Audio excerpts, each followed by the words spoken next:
दुनिया के लोग भगवान शिव को ढूंढने के लिए बहुत दूर दूर जाते हैं।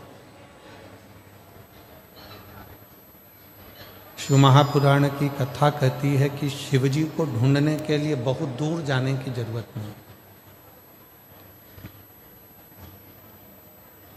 लोग कहते हैं हम अमरनाथ जाएंगे, वहाँ शिव मिलेंगे, हम केदारनाथ जी जाएंगे, वहाँ शंकर मिलेंगे, हम कैलाश जाएंगे, वहाँ शिव मिलेंगे।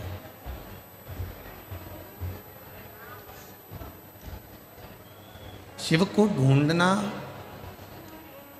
और उनको ढूंढने के लिए अमरनाथ जी जाना या उनको ढूंढने के लिए कैलाश पर्वत पर जाना या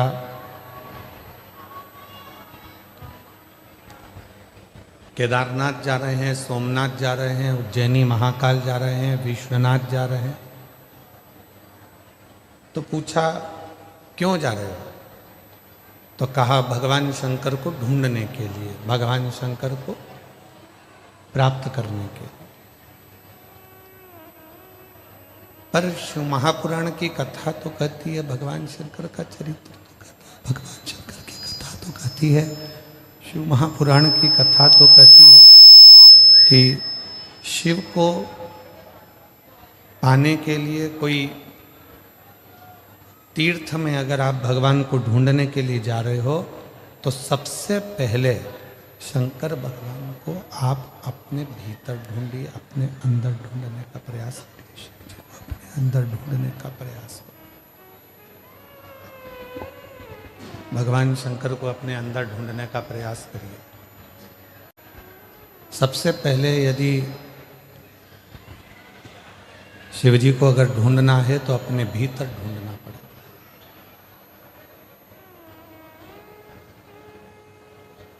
दक्ष प्रजापति ने भगवान शंकर का 3 बार अपमान करा।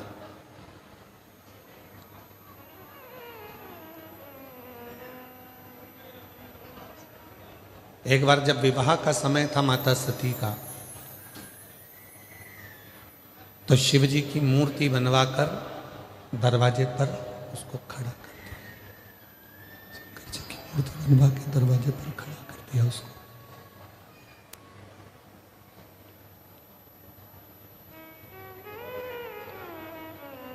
सारे देवी देवता आ रहे थे, सारे देवता निकल कर जा रहे थे। 3 दिन हो गए हैं परंतु साउंड की व्यवस्था ही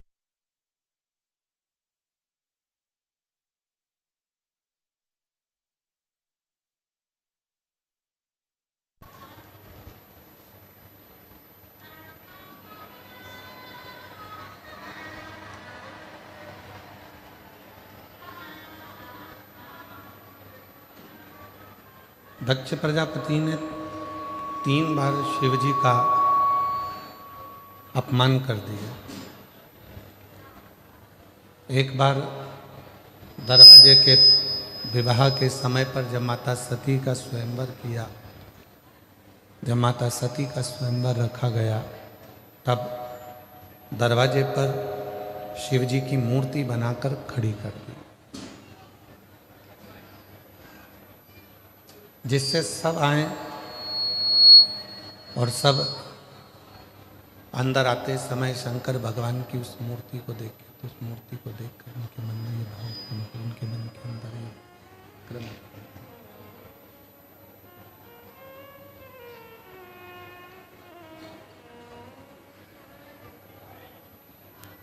जो भी देवता आता वो उस मूर्ति का दर्शन करता, और मूर्ति का दर्शन कर कर सब एक दूसरे से कहते